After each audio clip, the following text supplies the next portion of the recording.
Kung gusto mong tikman ng totoong street food, nandito lang po yan sa Quiapo, sa kahabaan ng Carriedo Street. Lahat ng cravings mo nandito na. Kung naghahanap po kayo ng mga street food po, pumunta lang po kayo ng Carriedo, Quiapo. Wala na po kayong hahanaping iba. Dito lang po lahat makikita na. Lahat ng street food, kompleto na po dito sa Quiapo. Wala na kayong hahanapin pang iba. As in lahat, makikita nyo, bawat sulok, meron. Pero nagbago. Ang dami ng tao ngayon, ang dami ng titinda. Punta po kayo dito. Pagkatas nyo magsimba o bago kayo magsimba, mag-food trip na po kayo, tumikim na kayo ng mga masasarap na street food dito.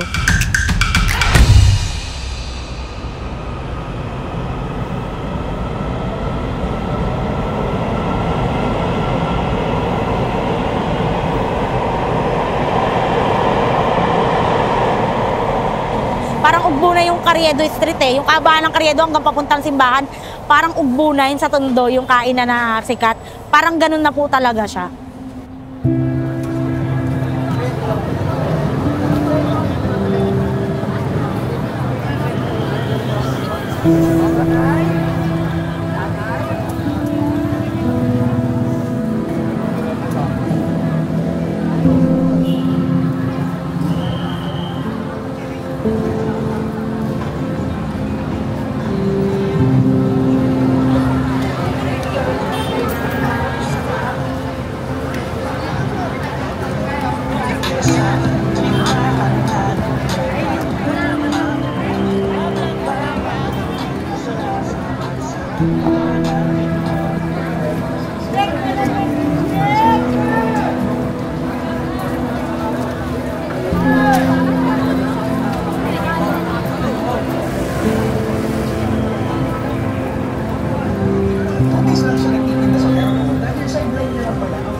Panipuri chicken biryani.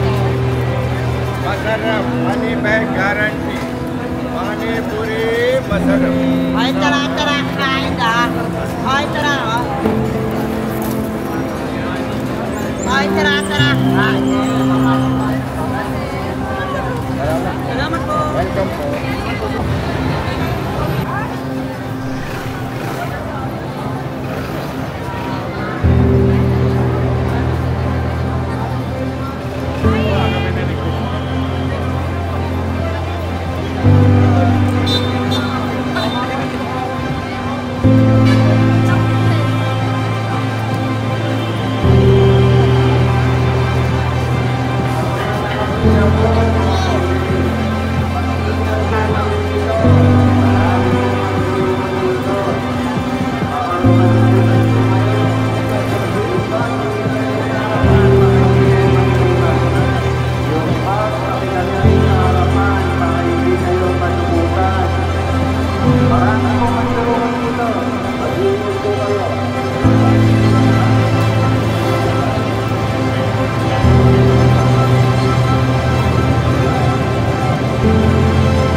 Yung noon, dati yung Carriedo na to, puro ukay paghapon na. Puro damit, panjama, mabibili mo talaga mga accessories ng cellphone, mga ukay lang. Dito nakahilera yan. Ngayon, puro pagkain na, para siyang naging ugbo na food bazaar na din siya. Pero ngayon, madi-difference mo yung ugbo at saka dito, mas marami na yung tao dito kaysa sa ugbo. Kasi last time na pumunta kami sa Ugbo, medyo kumonte. Nandito na pala lahat sa Carriedo. Nasa Carriedo na pala lahat. Hindi na ukay. Puro pagkain na yung nandito.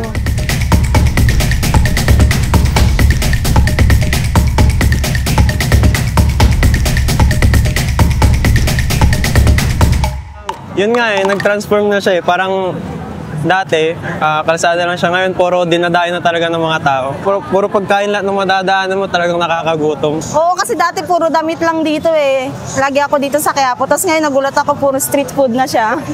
Teka lang po, kumakain pa ako. Wait lang.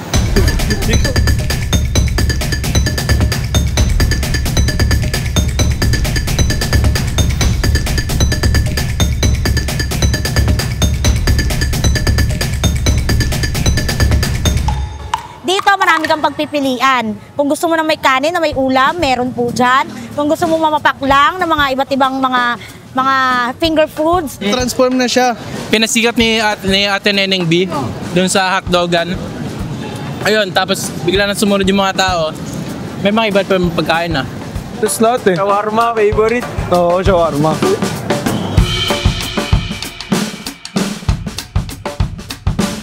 Marami din po yung mga pampa-refresh, mga inumin, mga shake or ano. Lahat po yan, makikita nyo na. Hindi na kayo aalis. Lahat kompleto na dito sa Carriedo. Po sa Carriedo, para pong Ugbo na po siya.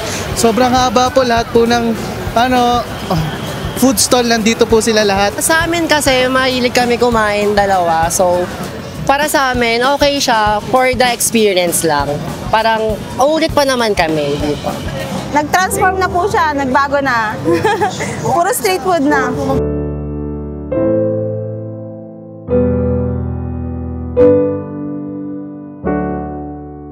Dito po sa Carriedo, naging kainan na po siya. Dito kasi lahat ng pagkain dito na rin Nagsimba kami.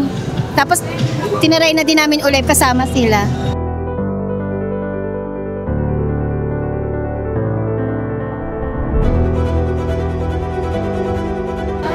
Lahat kasi nang hinahanap nyo, nandito na. May mga Hungarian, sisig, chow fan, kahit ano, avocado. Prito, may hihaw. Lahat meron.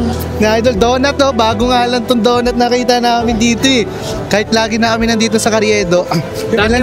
Wala yan Dati hindi ganito dati, first year kami dito. Panulak na din.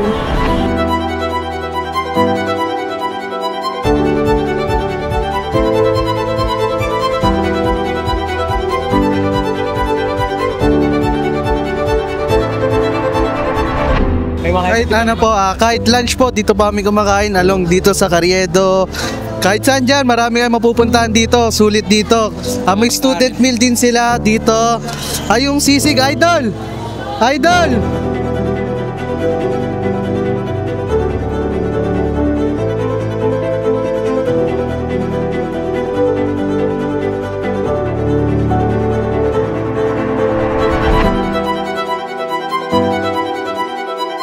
Matic, sir. Rekomenda talaga, 100%. Masarap yung mga pagkain nila din, malinis naman.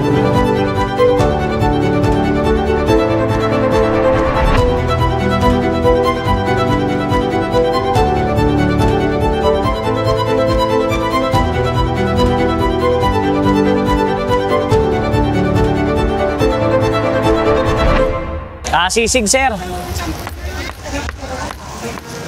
Ayan, sisigan sa Carriedo. Dito mismo sa tapat ng Isitang Carriedo, sir.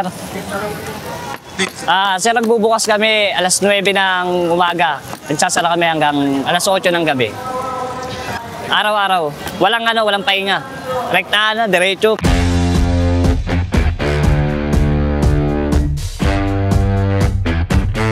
Sarap, sulit. Sulit yung layo ng pinuntahan. Madami yung portion yun. Punta na kayo dito, libre kurot. Malinis. Tsaka naka-gloves. Di madamot yung Naka-gloves. Nakadamot tayo kanina. Di madamot. Ng tension niya. Napanood ko siya sa panay vlog yun. Pero mas masarap yung ngayon yung sisig. Kita naman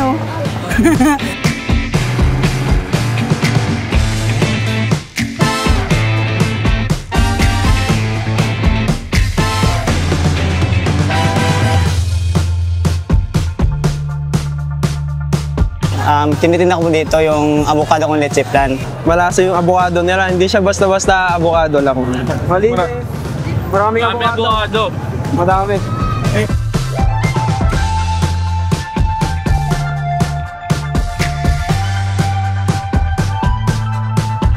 Yung presyo po, yung 12 ounce po ng avocado kong leche flan, 60 pesos yung 12 ounce. Tapos yung 16 ounce, 80 pesos lang po. May kasamang leche flan na po yun.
Ang tinitinda po namin ay avocado con leche, mangga con leche po, may yelo po. Sariling gawa po namin yung creamy na gatas, pati po yung leche flan sa ibabaw.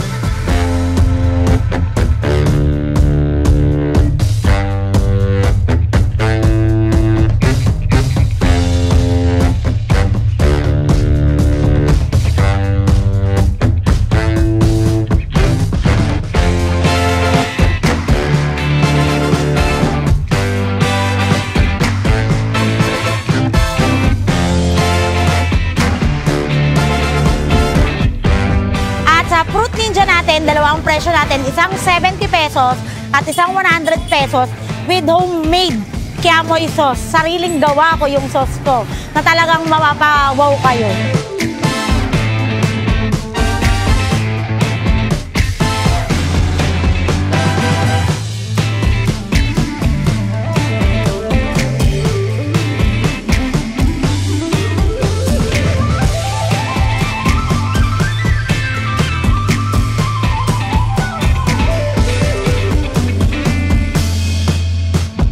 Sa Thick Milo Crunch naman natin, tatlong price din tayo. May 60 pesos sa 12 ounce, may 70 pesos sa 16 ounce, tsaka may 80 pesos tayo sa 22 ounce. Murang-mura na kasi original lahat ng gamit ko.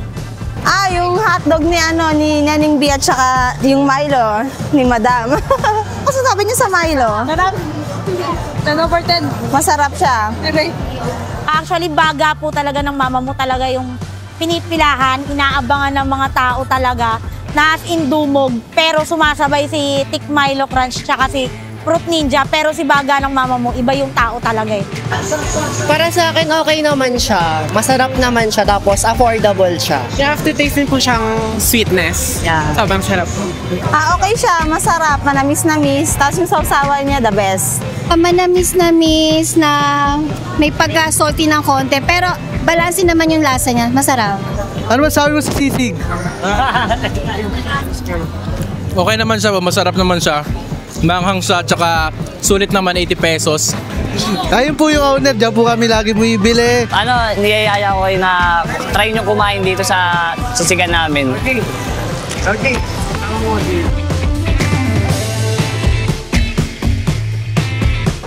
Dayo po kayo dito sa Carriedo, tikman nyo yung baga ng mama mo. At saka yung Milo ng mama mo. Oo, dadayuin talaga. Parang andito na lahat eh.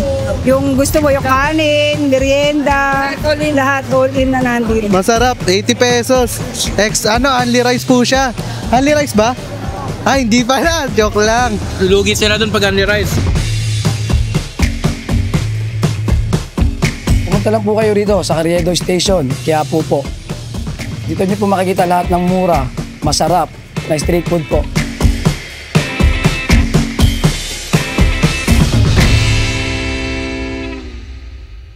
Dati, ang Quiapo ay nakilala sa sotanghon, sa palabok, sa hotdog sandwich ni Neneng B. Nadagdag po yung baga ng mama mo. Nakilala na rin ang Carriedo sa baga ng mama mo. Pag binanggit nilang baga ng mama mo, Carriedo Street na to, Quiapo, Manila.